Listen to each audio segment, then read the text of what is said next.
মেহেদী হাসান মিরাজ তিনিও রেকর্ড করলেন অস্ট্রেলিয়ার মাটিতে শক্তিশালী অস্ট্রেলিয়ার বিপক্ষে। স্বীকার করেছেন 5 উইকেট ডারউইন টেস্টের দ্বিতীয় ইনিংসে মিরাজ প্রথম বাংলাদেশি স্পিনার হিসেবে অস্ট্রেলিয়ার মাটিতে স্বীকার করলেন 5 উইকেট। চতুর্থ বাংলাদেশি হিসেবে অস্ট্রেলিয়ার বিপক্ষে 5 উইকেটের কীর্তি করেছেন এই অলরাউন্ডার। এর আগে 2006 সালে মোহাম্মদ রফিক ফতুল্লায় 5 উইকেট শিকার করেছিলেন। তারপর 2017 সালে বাংলাদেশ প্রথমবার যখন মিরপুরে অস্ট্রেলিয়াকে টেস্ট হারিয়েছিল, সেই ম্যাচে 5 উইকেট শিকার করেছিলেন সাকিব আল হাসানের পর। এই ডারউইন টেস্টের প্রথম ইনিংসে হাসান মাহমুদ শিকার করেছিলেন 6 উইকেট। তৃতীয় বাংলাদেশি হিসেবে তিনি নিয়েছিলেন 5 উইকেট। তারপর চতুর্থ বাংলাদেশি হিসেবে সেই তালিকায় নাম লিখিয়েছেন মেহেদী হাসান মিরাজ। আগের দিন প্রেস কনফারেন্সে পোস্ট ম্যাচে তিনি বলছিলেন, এই উইকেট স্পিনাররা টার্ন পাচ্ছে না, এখনো পর্যন্ত সেভাবে টার্ন হচ্ছে না, উইকেট এখনো ব্যাটিং এর জন্য বেশ ভালো। তবে চতুর্থ দিনে পাল্টে গেল সব, উইকেটে টার্ন ধরেছে, স্পিনাররা দুর্দান্ত করেছে। বিশেষ করে মেহেদী হাসান মিরাজ দিনের শুরুতেই একে একে 3টা উইকেট নিয়েছেন।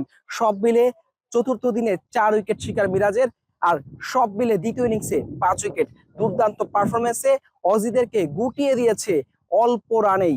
আর বাংলাদেশের সামনে লিডটা অল্প, সব মিলে ডারউইনে বাংলাদেশের জয়ের পেছনে অন্যতম নায়ক হলেন তিনি। প্রথম ইনিংসে দুর্দান্ত একটা ইনিংস খেলেছেন, টেইল্যান্ডারদের নিয়ে 50 করেছিলেন এই অস্ট্রেলিয়ার বিপক্ষে। এর আগে প্রস্তুতি ম্যাচে একমাত্র ব্যাটার ছিলেন যিনি বাংলাদেশের হয়ে সেঞ্চুরি হাঁকিয়েছিলেন ক্রিকেট অস্ট্রেলিয়া একাদশের বিপক্ষে। সেই মিরাজ সেই ধারাবাহিকতা ধরে রেখেছেন মূল ম্যাচেও।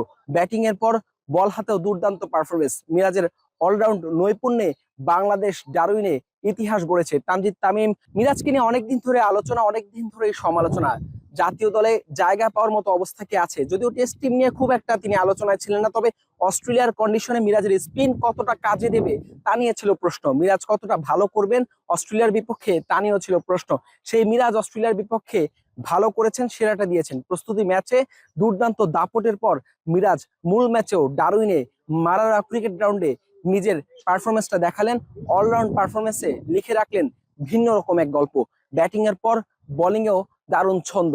সব মিলে হাসান মাহমুদ, তানজিদ তামিমদের পর অস্ট্রেলিয়ার মাটিতে ইতিহাস গড়া জয়ের পেছনের অন্যতম নায়ক এই tiger all rounder. Hasan Al Maruf, Jamuna sports, Marrara cricket ground, Darwin, Australia.